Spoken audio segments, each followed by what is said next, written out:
అమ్మా, కుటుంబం కట్టబడటానికి బలమైన స్తంభం ప్రేమ. బలమైన స్తంభం ప్రేమ.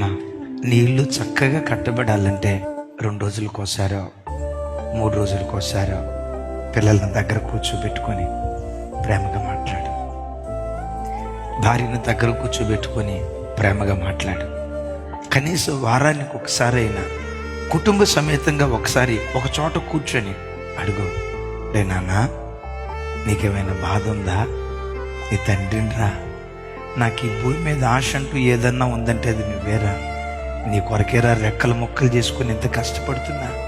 ఎక్కడైనా నన్ను తప్పుగా అర్థం చేసుకున్నావా?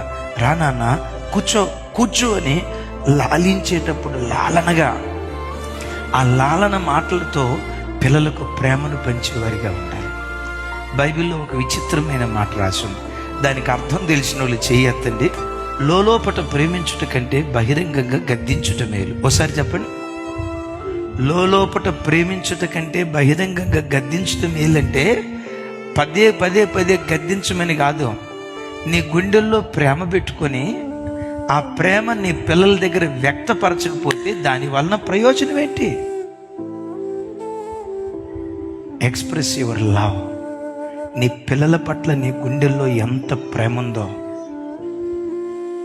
వాడికి మార్కులు తక్కువ వచ్చాయని పెట కొట్టావు, తప్పు లేదు, కొట్టావు.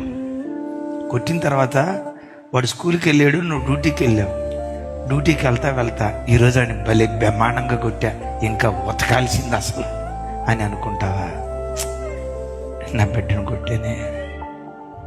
వాడు ఎంత ఏడుస్తూ ఉంటాడో, వాడు ఎంత అల్లాడిపోతూ ఉంటాడో.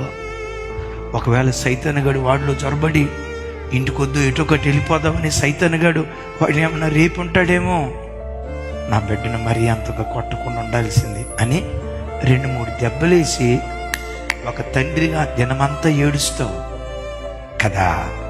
అప్పుడు సాయంత్రం పిల్లల దగ్గరికి వచ్చినప్పుడు కూర్చోబెట్టి, రే, నేను కొట్టాగానే నేను ఎంత బాధపడ్డాను తెలుసా నాన్న?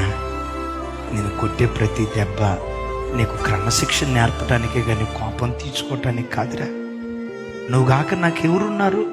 ఆ గుండెల్లో ఉన్న ప్రేమను పిల్లలకు పంచు. నీ పిల్లలు ఇంకెవ్వరిని ప్రేమించరు, నిన్ను నీ కుటుంబాన్ని ప్రేమిస్తారా.